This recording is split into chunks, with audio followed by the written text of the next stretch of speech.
नमस्कार, सलाम। मैं हूं राम किंकर सिंह। दिल्ली तक की खास पेशकश में आपका स्वागत है। आपके सामने लेकर हाजिर हूं एक ऐसा मुद्दा जो सीधे आपसे जुड़ा है।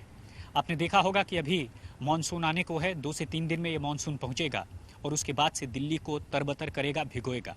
लेकिन अक्सर आपने देखा है कि मानसून अभी ठीक से आया भी नहीं है। उससे पहले जैसे ही आंधी तूफान आया था, उस पूरे हादसे में की मौत हो गई। उससे ठीक साल भर पहले हमने देखा था कि किस तरह से मिंटो ब्रिज के जल भराव में एक शख्स की मौत हो गई। तो दिल्ली एक ऐसा शहर है जहां पर 100 से ज़्यादा ऐसे पॉइंट्स हैं जहां पर जल भराव होता है। आमतौर पर पीडब्ल्यूडी, एमसीडी और दिल्ली ट्रैफिक पुलिस की कोशिश होती है कि यहां पर पानी न भरे, जल भराव न हो। लेकिन हल्की सी बारिश हो जाए तो उसके बाद से ही दिल्ली में जो आफत है वो आ जाती है। और आफत इस वजह से आती है क्योंकि दिल्ली में जो चीज़ें होनी चाहिए थीं अब तक वो नहीं हुई है। लिहाजा हम देखते हैं कि जगह जगह पर दशकों के पेड़ उखड़ गए। अब उनका क्या होगा? जाहिर तौर पर उन पेड़ों को लॉक बना करके भेजा गया है शमशान घाटों पर, जहां पर वो हमको और आपको ही मुक्ति दिलाने का काम कर रहे होंगे। लेकिन सबसे खास बात यह है कि इस तरह से किसी भी घटना अगर दिल्ली में होती है, यानी जल भराव और साथ ही साथ आंधी तूफान आता है, पेड़ गिरते हैं, यानी ऐसी कोई आपदा आती है, तो इस आपदा में जो फर्स्ट रिस्पॉन्डर हो, यानी जो पहला ऐसा शख्स जो कि ज़मीन पर काम कर रहा हो और सिविक एजेंसी से हो, बावजूद इसके अगर वह आपदा प्रबंधन में भी महारत हासिल हो, तो जाहिर तौर पर वह बहुत सारी आपदा का जो इम्पैक्ट है, जो प्रभाव है, उसे न केवल कम कर सकता है बल्कि कई जानों को बचा सकता है।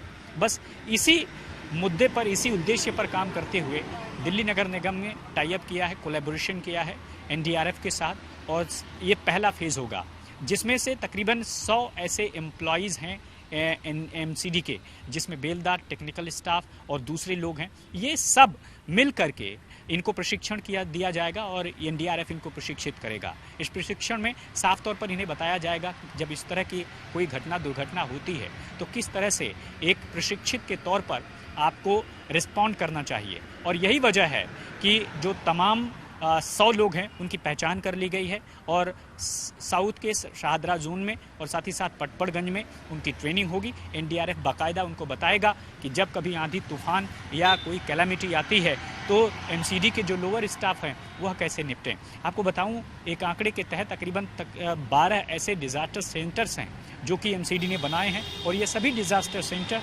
ऐसे घटनाओं में जब आंधी तूफान आता है और हम और आप अपना बचाव देखते हैं, तब ये ज़मीन पर आते हैं और उसके बाद से हमको और आपको किसी भी तरह की दुश्वारियों से बचाने की कोशिश करते हैं। यही वजह है कि अब माना जा रहा है कि जैसे ही ये प्रशिक्षित हो जाएंगे, उसके बाद से ही जो तस्वीर होगी वह कुछ अलग होगी। जाहिर तौर पर ऐसी तस्वीर साफ दिखाती है कि यह दिल्ली के लोगों को ज़्यादा से ज़्यादा जानें बचा सकेगी, उनको ज़्यादा से ज़्यादा सहूलियत दे सकेगी और ख़ासकर जल भराव, आंधी तूफान या किसी भी भूकंप जैसी दुर्घटना ग्रस्त स्थिति में काम कर सकती है।